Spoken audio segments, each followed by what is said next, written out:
जय हिंद दोस्तों, आज हम बात करेंगे एसएससी जीडी की वैकेंसी के बारे में। चलिए सबसे पहले हम जानते हैं एसएससी जीडी के बारे में कि एसएससी जीडी में किसकी किसकी वैकेंसी आ चुकी है। एसएससी जीडी 2026, एसएससी जीडी 2026 के बारे में बात करेंगे।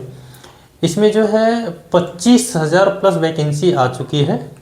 जो 25,000 प्लस वैकेंसी है उसका फॉर्म भरना स्टार्ट हो जाएगा कब से? ये है 1/12/2025 से, और इसका लास्ट डेट कब है? 31/12/2025। मतलब कि आपका फॉर्म आ चुका है। आपका जो एसएससी जीडी का फॉर्म 1 दिसंबर से 31 दिसंबर के बीच में भरा जाएगा, और इसकी जो टोटल वैकेंसी है वो तो बता दिया हूँ, 25,000 प्लस है। तो इसका फॉर्म जो भी तैयारी करने वाले स्टूडेंट हैं वो अपना जल्द से जल्द भर लेंगे, और फॉर्म भरने के बाद अपनी तैयारी में लग जाएंगे। और सबसे बड़ी बात इस बार की क्या है कि इस बार सीएसएफ में बहुत ज़्यादा वैकेंसी है, और सीएसएफ में हर कोई जाना चाहता है। मैं सीएसएफ के बाद अगर एसएससी जीडी में किसी को प्रेफर करता हूँ, पर्सनली अगर मैं किसी को प्रेफर करता हूँ एसएससी जीडी का फॉर्म भरने के लिए, तो प्रेफर क्या करता हूँ, जब आपको अगर यदि चूज करना हो कि आपको किस डिपार्टमेंट में जाना है, तो मैं फर्स्ट नंबर पे सीएसएफ को ही सजेस्ट करता हूँ। अगर पैरामिलिट्री में आने की बात करता हूँ, जैसे एसएसएफ है और भी कुछ जो दूसरी पैरामिलिट्री के अलावा है, उनके अलावा मैं अगर बताता हूँ किसी को अगर पैरामिलिट्री में आने के लिए, तो सबसे पहले पे सीएसएफ को बताता हूँ सबसे पहले नंबर पे, और दूसरे नंबर पे मैं एसएसबी को बताता हूँ।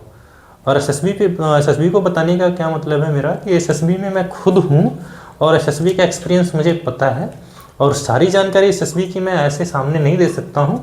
कुछ चीज़ें हैं जो मैं बता सकता हूँ कि आपको सीआरपीएफ और बीएसएफ से 10 गुना बेस्ट आपको सब चीज़ में एसएससी जीडी के थ्रू आने के बाद एसएसबी में मिलेगा।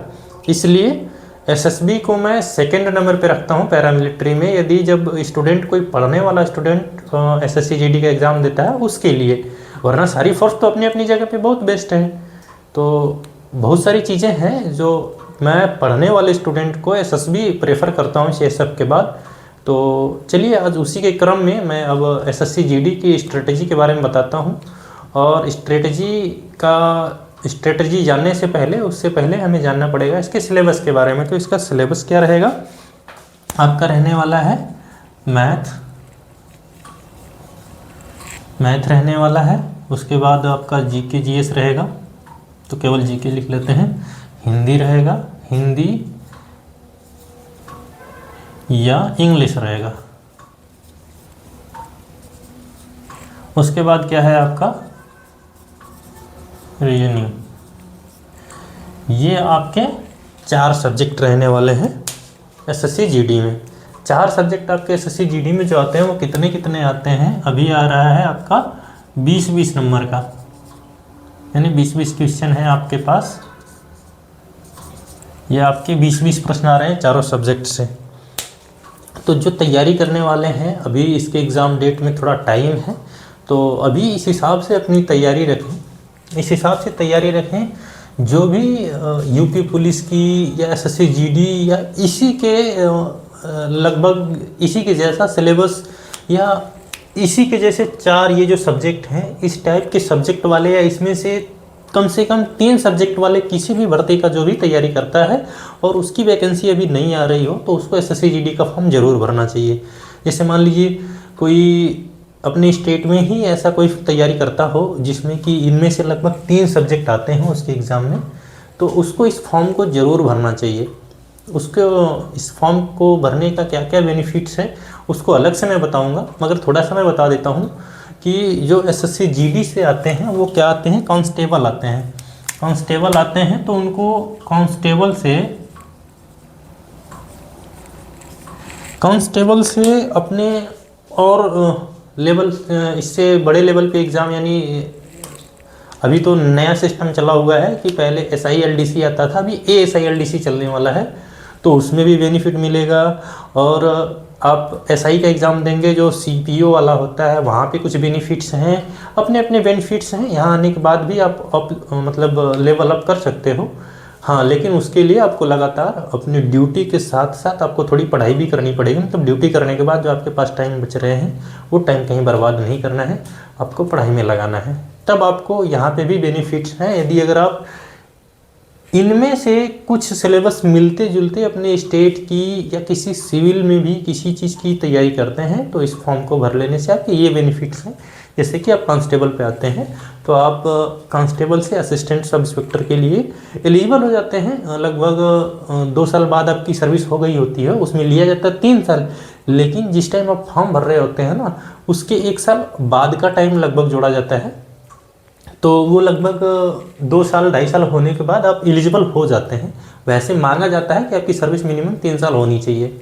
तो वहाँ पे अलग बेनिफिट है कि यदि अगर आप मान लीजिए किसी लेवल 1 लेवल 2 की वैकेंसी के लिए स्टेट में या कहीं ऐसी जगह पे सिविल में सेंट्रल की भी किसी सिविल वाली जॉब की तैयारी कर रहे हैं और उसकी वैकेंसी आने में टाइम लगता है या आती है तो कम आती है और कंपटीशन ज़्यादा हो जाता है, तो ऐसी स्थिति में आप एसएससी जीडी का भी एक फॉर्म भर लें और उसका अपना अपना बेनिफिट है। यहाँ आने के बाद अगर आप तैयारी लगातार करते रहें, तब जब लोग सीजीएल में जाके अपनी तैयारी करके कहीं और जाते हैं या सीपीओ में जाकर तैयारी करके कहीं और जाते हैं, तो एसएससी जीडी से आप यदि अगर सीआईएसएफ और एसएसबी पा जाते हैं या कहीं और भी मान लीजिए किसी और फोर्स में भी चले जाते हैं, आपके पास टाइम बचता है तो आप तैयारी करके कहीं भी जा सकते हैं।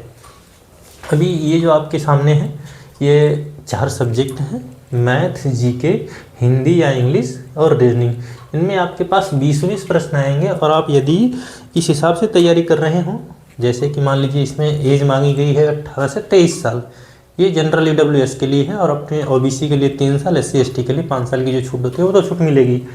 तो जो तैयारी कर रहे होंगे, जो अभी फ्रेशर हैं उनका तो अलग मैटर है, लेकिन जो भी अभी इससे पहले तैयारी किए होंगे, किसी प्रकार के कोई एग्ज़ाम दिए होंगे, तो उनके लिए क्या है कि ये सिलेबस तो कुछ ना कुछ पहले से पढ़ रखे होंगे। इनमें से कुछ ना कुछ कोई ना कोई सब्जेक्ट ऐसा होगा जिनका थोड़ा ज़्यादा अच्छा हो गया होगा। जैसे मैं मान लीजिए अभी मैथ की बात करूँ, मैं जो भी तैयारी कर रहा होगा या कम से कम 10th पास करके तो आया ही होगा, तो उसके कुछ तो मैथ आते होंगे। यदि अगर वो मान लीजिए 3 महीने 2 महीने इसके बाद भी मैथ पढ़ लेता है तो वो इस हिसाब से पढ़े। कुछ लोग होते हैं जो बहुत ज़्यादा पढ़ाने लगते हैं। एसएससी जीडी का जो सिलेबस है वो इस हिसाब से पढ़ाना चाहिए कि आप इतना लेवल ना पढ़ा दें कि वो सब इंस्पेक्टर से या इंस्पेक्टर रैंक की या उससे लेवल 6 के लेवल की जो भर्तियां होती हैं उनके लेवल का एसएससी जीडी वालों को पढ़ाना ही नहीं है। टीचरों को ऐसा करना चाहिए कि जो भी पढ़ा रहे हैं वो बस एसएससी जीडी के लिए पढ़ाएं। अगर एसएससी जीडी के लिए पढ़ा रहे हैं तब, यदि स्पेशली जब कोई महीने 2 महीने की भर्ती रह जाती है एसएससी जीडी की, तो ऐसे पढ़ाने लगते हैं लोग ना। उस स्थिति में भी लोग बहुत ज़्यादा पढ़ाने लगते हैं, तो बहुत ज़्यादा पढ़ने की ज़रूरत नहीं है। आप बहुत हिसाब से पढ़ें, एसएससी जीडी के लेवल का पढ़ें। अब कुछ लोग बोलेंगे, अभी कुछ लोग बोल देंगे इसके वीडियो में कमेंट कर देंगे कि पहले तो ऐसा आया हुआ है, ये भी तो एसएससी जीडी का है लेकिन बहुत टफ क्वेश्चन। अरे भाई 25 में 1-2 टफ आ गया तो उसको छोड़ दो ना। क्यों 25 में 25 करने पे और 20 में 20 करने पे तुले हुए हो, 100 में 100 करने पे तुले हुए हो? अगर मान लीजिए 25 में 5 और 15 में 3, 20 में 4, इस टाइप के अगर कठिन सवाल आते हैं तो वो आना ही है। उनको छोड़ो और जो आसान आते हैं आसान वाले पे टारगेट करो। और एसएससी जीडी का लेवल ये है ऐसा आपके सिलेक्शन के लिए कि 15 प्रश्न जो मैथ का होता है ना, जो भी एसएससी जीडी की तैयारी करने वाले हैं 15 प्रश्न वो आराम से कर सकते हैं। यदि तैयारी करें तब 2-2.5 महीने अच्छी तैयारी कर लें तो 15 प्रश्न कर लेते हैं। और ये 15 आपका तुक्का वाले में से एक भी सही नहीं होना चाहिए। आपने अगर 15 किया तो कॉन्फिडेंस से आना चाहिए 15। जो जीके जीएस होता है ना, जीके जीएस कितना भी आप पढ़ लो, कई बार होता है कि जो आपने पढ़ा है वहीं से पूछ लेता है। कई बार लोग बहुत पढ़े रहते हैं लेकिन जो पढ़े रहते हैं उसमें से नहीं आता है। तो इसलिए जीके जीएस का कुछ कहा नहीं जा सकता है कि कौन कितना कर सकता है। तैयारी आप करें लेकिन गारंटी कोई नहीं ले सकता कि कितना हो सकता है। तो हम टारगेट लेते हैं कि कोई सही टीचर से पढ़ के 12 से 15 का टारगेट लेके चलें। और आपका ये हो जाएगा हिंदी। अब भाई हिंदी में तो इतना मेहनत करना पड़ेगा आपको, क्योंकि हिंदी ही ऐसा सब्जेक्ट है जो आपके इन चारों सब्जेक्टों में सबसे अधिक करने का मौका देती है और सबसे कम समय लेती है। मतलब आपके एग्ज़ाम में आपको हिंदी पूरी आ रही हो और मतलब आप पढ़ सकते हैं और आपको आ रही हो तो समय ज़्यादा नहीं लगता है, हिंदी का ये मैटर है। और जैसे जीके भी है, लेकिन जीके में बहुत ज़्यादा पढ़ने से उसके बावजूद भी 15-20 में 15 कर पाना बड़ी मुश्किल हो जाता है। तो इसलिए हम हिंदी की बात कर रहे हैं। हिंदी आसान सब्जेक्ट है, इसको पढ़ेंगे तो सबसे कम समय में सबसे ज़्यादा नंबर, मतलब 2-2.5 महीने में ही बहुत ज़्यादा नंबर बना सकते हैं, पढ़ लेंगे अच्छे से तो। और अच्छे से पढ़े हुए आपको एग्ज़ाम में आपका जो प्रश्न है वो आ रहे हैं तो आप कम समय में ही इसको ज़्यादा कर पाएंगे। मान लीजिए अगर आपको 15 प्रश्न आ रहे हैं ना 20 में, अगर आपको 15 आ रहे हैं तो सबसे कम समय में इन 15 को ही आप कर पाएंगे। इसलिए हिंदी पे पूरा जोर रहे, आपको 15 प्लस करना है।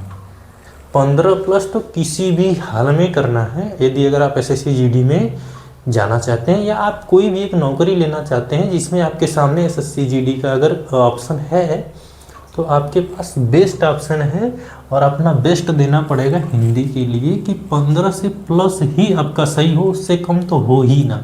यदि अगर 15 से प्लस आपका हिंदी सही हो नहीं हो रहा है तो कहीं आपको बढ़ाना पड़ेगा इन बाकी तीन सब्जेक्टों में कि आपके 15 से प्लस हो जाएं। और रीजनिंग जो है भाई, हिंदी के बाद दूसरा ऐसा सब्जेक्ट रीजनिंग ही है कि जिसमें आप मैक्सिमम कर सकते हैं। फर्स्ट नंबर पे मैंने सबसे अच्छा सब्जेक्ट, आसान सब्जेक्ट हिंदी को क्यों रखा है? क्योंकि अगर हिंदी आपको पूरी आ रही है, जो आपके एग्जाम में मान लीजिए 20 प्रश्न पूछ दिया, आपको 20 का 20 आ रहा है ना, तो 20 प्रश्न करने में आपको सबसे कम समय लगने वाला है। और रीजनिंग क्या है? रीजनिंग में क्या है कि आपको 20 के 20 भी आते रहेंगे फिर भी समय लगेगा। अब कुछ लोग बोलेंगे कि सर जीके में भी तो अगर आपको आ रहा है तो कम समय लगेगा, लेकिन भाई जीके ऐसा सब्जेक्ट है ना, आपको पूरे सिलेबस को ही कवर करने में बहुत समय लगते हैं। और हिंदी का क्या मैटर है कि हिंदी आप कर सकते हैं, मतलब इसके सिलेबस को भी कवर करने में कम लगेगा और इसको सॉल्व करने में भी समय कम लगेगा, मतलब टिक लगाने में भी आपको कम समय लगने वाला है। अब उसके बाद जो हमने हिंदी के बाद दूसरा नंबर पे रखा हुआ है रीजनिंग को, तो रीजनिंग में मिनिमम आपको किसी भी हाल में 15 तो करना पड़ेगा, किसी भी हाल में। जैसे हिंदी में हमने 15 से प्लस रखा हुआ है, जबकि हिंदी में आपके रीजनिंग से ज़्यादा नंबर किसी भी हाल में बनने चाहिए, किसी भी हाल में। तो इस हिसाब से अपने आप को तैयार रखें कि हो सकता है एसएससी जीडी का जो लेवल है ना, आप किसी ऐसे टीचर का चयन करें जो एसएससी जीडी के लिए अगर पढ़ाए, एसएससी जीडी का बैच बेचे, तो वो एसएससी जीडी का पढ़ाए, ना कि एसएससी जीडी का बैच दे रहे हैं और एसएससी जीडी में सीजीएल के क्वेश्चन सॉल्व करा रहे हैं। तो ऐसा नहीं करना है। आपके पास अभी से जो भी समय है उस समय को आप एसएससी जीडी पे फोकस कर पाएँ। जो भी अगर एसएससी जीडी का बैच ले रहा है तो वो एसएससी जीडी का ही पढ़े और एसएससी जीडी में सिलेक्शन ले पहले। तो ये आपका तरीका होना चाहिए। अब इस हिसाब से आपके कितने लगभग 60 प्रश्न अगर यदि आप कर लेते हैं तो समझ लीजिए कि 60 प्रश्न करने का मतलब है कि आप कट ऑफ में ज़रूर रहेंगे और आपका सिलेक्शन पक्का होगा। पेपर आसान हो गया या किसी और कारणवश अगर आप रुक भी जाते हैं तो पहले तो हमें बहुत कम चांस है कि अगर आपके 75 प्रश्न सही हो जाते हैं तो आप बहुत कम चांस है कि रुक पाएंगे सिलेक्शन से। अगर रुक भी जाते हैं तो इतना समझ लीजिए कि आप इन चारों सब्जेक्ट में बहुत अच्छा किए हैं, मतलब इन चारों सब्जेक्ट में आपका ये ज्ञान हो गया है कि अगली कोई भी भर्ती आएगी तो सबसे पहले आपका सिलेक्शन सिक्योर होगा। तो तैयारी इस हिसाब से करें। ये जो हमने बताया है तरीका कि इतने आपके प्रश्न हो जाने चाहिए, और ये होना संभव है, हो सकता है। जो पढ़ने वाले स्टूडेंट हैं, जो पढ़ने वाले नहीं हैं, उनके लिए तो अलग का मैटर है, वो तो वीडियो भी नहीं देख पाएंगे हमें लग रहा है हमारा। लेकिन अगर वीडियो भी देखेंगे तो अपने आप को वो इसमें लगा भी नहीं पाएंगे। कई बार क्या होता है कि सिलेक्शन तो हर कोई लेना चाहता है लेकिन उसके लिए टाइम नहीं देना चाहता है, घर की जिम्मेदारियां ले लेते हैं, ये वो ले लेते हैं, जबकि वो काम कोई और कर सकता है। जैसे स्किप कर दें, घर में कोई काम है, अब धान कट रहा है तो ठीक है कटिए, कुछ लोग होंगे गाँव से तो धान कट रहा है तो धान काटिए, गेहूँ कट रहा है तो गेहूँ काटिए, लेकिन वो एक सीमित समय के लिए कीजिए। उसको एक बहाना मत बना लीजिए कि मैं धान काटने के लिए घर पे हूँ, गेहूँ काटने के लिए घर पे हूँ, ये काम करने के लिए घर पे हूँ, या कोई भी काम करने के लिए कोई बहाना किसी के पास अपनी पढ़ाई के अलावा ना रहे। हाँ, उस काम को करिए, काम को करते ही अपने पढ़ाई में लग जाइए। हर कोई, हमने भी काम किया है, अपने घर का काम हर किसी को करना पड़ता है, लेकिन अपनी तैयारी भी बहुत ज़रूरी है, क्योंकि वैकेंसी हर बार नहीं आती है, आपके मन के मुताबिक नहीं आती है कि इस साल मैं अपना काम कर लेता हूँ, अगले साल देख लूँगा। तो ऐसा नहीं होता है। जो पहले सामने है पहले उसी में आप क्या करिए, बाजी मारिए, बाद का बाद में देखा जाएगा।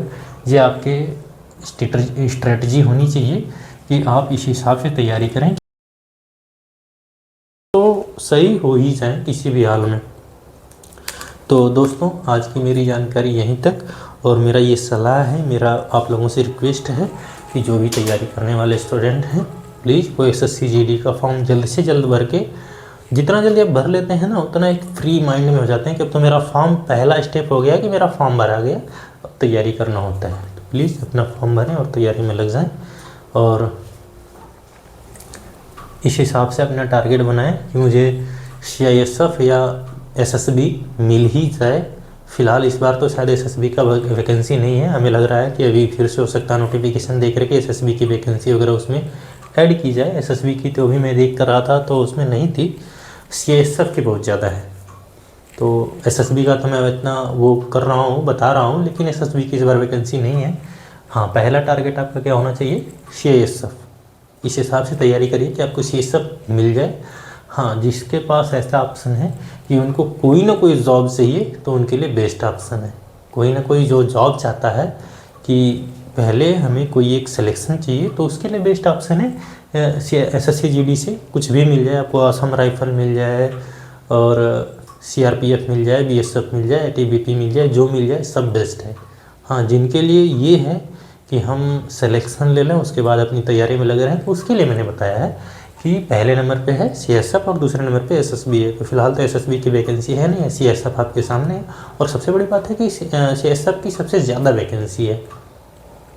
तो दोस्तों, आज की जानकारी यहीं तक। अगर हमारी जानकारी लगती हो तो प्लीज़, हमारी जानकारी अच्छी लगती हो तो प्लीज़ इस चैनल को सब्सक्राइब करके रखें। इसी प्रकार की जानकारी हम आपको देते रहेंगे, और जहाँ तक बन सके, हो सकता है मैं कुछ सब्जेक्ट SSC GD के लिए आपको प्रोवाइड कराऊँ, मतलब उसके क्लास फ्री में यूट्यूब पे प्रोवाइड कराऊँ। तो आप लोग सपोर्ट कीजिए, मैं जल्द ही ज़रूर सब्जेक्ट प्रोवाइड करा दूंगा, सिलेबस प्रोवाइड करा दूंगा और उसकी क्लास प्रोवाइड करा दूंगा। थैंक यू, धन्यवाद इस वीडियो को देखने के लिए।